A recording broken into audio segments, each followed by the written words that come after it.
नमस्कार दोस्तों, हमारे कक्षा 11वीं का भूगोल का 1101% रियल वाला पेपर है। बिल्कुल दोस्तों, आपने सही सोचा है, यह हमारा कक्षा 11वीं का भूगोल का 1101% रियल वाला पेपर है।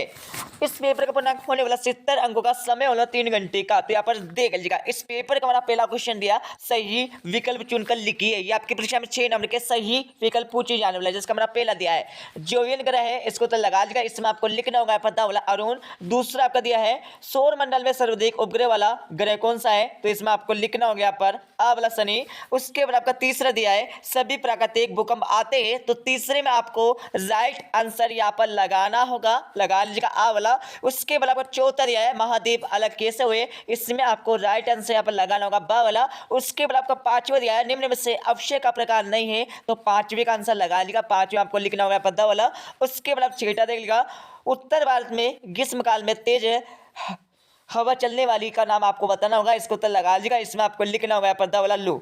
उसके बाद आपका अगला देख लीजिएगा, दूसरा आपका दिया है, दूसरे में आपको क्या करना है, खालतन की पूर्ति करना है। ये हमारी परीक्षा में 6 नंबर के खालतन पूछे जाने वाला है, ठीक है। तो यहाँ पर पहला देख लिया भारत की वर्षा खालतन प्रकार की वर्षा है, तो इसको उत्तर लगा लीजिएगा। पहले में आपको लिखना होगा यहाँ पर मानसूनी, क्या लिखना है मानसूनी, आपको पहले खालतन उत्तर लगाना होगा। उसके बाद आपका दूसरा देख लीजिएगा मानचित्र शब्द खालतन भाषा के शब्द से बना है, तो दूसरे का आंसर लगा लीजिएगा। दूसरे में आपको लिखना होगा अरबी, क्या लिखना है अरबी, आपको दूसरे खालतन का उत्तर लगाना होगा। उसके बाद आपका तीसरा देख लीजिएगा पश्चिमी घाट पर पाई जाने वाली खाद्यान्न वनस्पति का प्रकार है, तो यहाँ पर तीसरे का आंसर लगा लीजिएगा। तीसरे में आपको लिखना होगा यहाँ पर सदाबहार, क्या लिखना है सदाबहार आपको लिखना है, ठीक है, अच्छे से लिख लीजिएगा। उसके बाद आपका अगला देख लीजिएगा चौथा आपका लिया भूगोल जियो एवं खालतान दो शब्दों से मिलकर बना है, तो चौथे का आंसर आप लगा लीजिएगा। चौथे में आपको लिखना है यहाँ पर ग्राफी लिखना है, क्या लिखना है ग्राफी आपको लिखना होगा। पांचवा आपका देख लीजिएगा हमारे सौर मंडल में खालतन ग्रह है, तो कितने ग्रह है, इसको तो लगा लीजिएगा। तो पांचवा आपको लिखना होगा सिंपल से यहाँ पर 8 लिखना है। और यहाँ पर छठा देख लीजिएगा भूकंप की तीव्रता का मापन खालतन द्वारा किया जाता है, किसके द्वारा किया जाता है, इसको तो लगा लीजिएगा। तो इसमें आपको लिखना होगा यहाँ पर छठे में रिएक्टर पैमाना आपको लिखना है, ठीक है, रिएक्टर पैमाना आपको इसमें लिखना होगा, ठीक है, अच्छे से लिख लीजिएगा। उसके बाद आपका अगला देख लीजिएगा क्वेश्चन 3 दिया, क्वेश्चन 3 में आपको क्या करना है सत्य और असत्य बताना है, ठीक है। जैसे कि हमारा पहला दिया है दक्कन का प्रकार निर्माण लावा प्रवाह से हुआ है, बिल्कुल यहाँ पर सत्य हो जाएगा। दूसरा आपको विश्व के सभी क्षेत्रों में समान जलवायु पाई जाती है, बिल्कुल नहीं पाई जाती, असत्य हो जाएगा। तीसरा आपको दिया है मृदा की निक्षेपण से डेल्टा का विस्तार होता है, तो तीसरे का आंसर लगा लीजिएगा, तीसरा हो जाएगा आपका सत्य हो जाएगा। उसके बाद चौथा दिया हमारा सौर मंडल में ऊंचाई के साथ तापमान में कमी होती है, चौथे का आंसर लगा, चौथा हो जाएगा आपका सत्य हो जाएगा। पांचवा आपका दिया है जल वाष्प आयन मंडल में पाई जाती है, पांचवा हो जाएगा आपका किस हो जाएगा असत्य हो जाएगा। छठा आपका दिया है प्रशांत महासागर विश्व का बड़ा महासागर है, तो छठे का आंसर लगा लीजिएगा, छठा हो जाएगा आपका असत्य हो जाएगा, ठीक है। और यहाँ पर क्वेश्चन 4 दिया, क्वेश्चन 4 में आपको क्या करना है सही जोड़ी का मिलान करना है। ये आपकी परीक्षा में 5 नंबर की सही जोड़ी पूछी जाने वाली है, तो यहाँ पर सही जोड़ी का मिलान कर लीजिएगा। सागौन में आपको लिखना होगा यहाँ पर क्या लिखना है हिमालय की तराई, और दूसरा आपका दिया उष्णकटिबंधीय सदाबहार, तो दूसरे में आपको लिखना होगा यहाँ पर तराई। और तीसरा आपका दिया यहाँ पर जोवियन, तो तीसरे में आपको लिखना होगा यहाँ पर हाइड्रोजन हीलियम, ठीक है। उसके बाद आपका पांचवा दिया हमारा यहाँ पर चौथा दिया है सुनामी, सुनामी में आपको लिखना होगा यहाँ पर क्या लिखना है यहाँ पर सुनामी में आपको महासागर लहर लगाना है। और पांचवा आपको लिखना होगा यहाँ पर सर्वाधिक नुकसान लिखना है, ठीक है। उसके बाद आपका क्वेश्चन 5 दिया, क्वेश्चन 5 में आपको क्या करना है एक वाक्य में उत्तर लिखना होगा।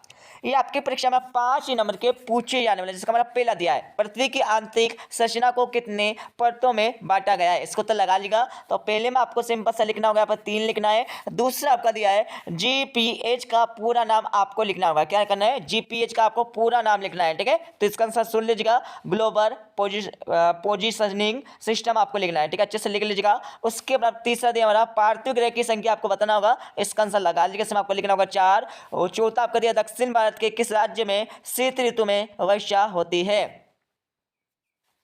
तो यहाँ पर चौथे का आंसर लगा लीजिए। चौथे में आपको लिखना होगा यहाँ पर तमिलनाडु आपको लिखना है, ठीक है। उसके बाद आपका अगला देख लीजिएगा, यहाँ पर दिया हमारा पांचवा आपका दिया भारत में मैंग्रोव वनस्पति का सर्वाधिक विस्तार किस राज्य में पाया जाता है, तो पांचवें को उत्तर लगा लीजिएगा। पांचवें में आपको लिखना है क्या लिखना है पश्चिम बंगाल लिखना है, क्या लिखना है पश्चिम बंगाल, आपको यहाँ पर पांचवें का आंसर लगाना होगा, अच्छे से लिख लीजिएगा, ठीक है, ये हमारा पश्चिम बंगाल हो जाएगा। उसके बाद आपका यहाँ पर छठा क्वेश्चन देगा भूगोल के अध्ययन के 2 प्रमुख उपगमन आपको कौन से ये आपको बताना है, ठीक है। और यहाँ पर 7वां क्वेश्चन आपका हो जाएगा 7वें के बाद यहाँ पर 8वां क्वेश्चन आपका दिया है, अच्छे से याद कर लीजिएगा।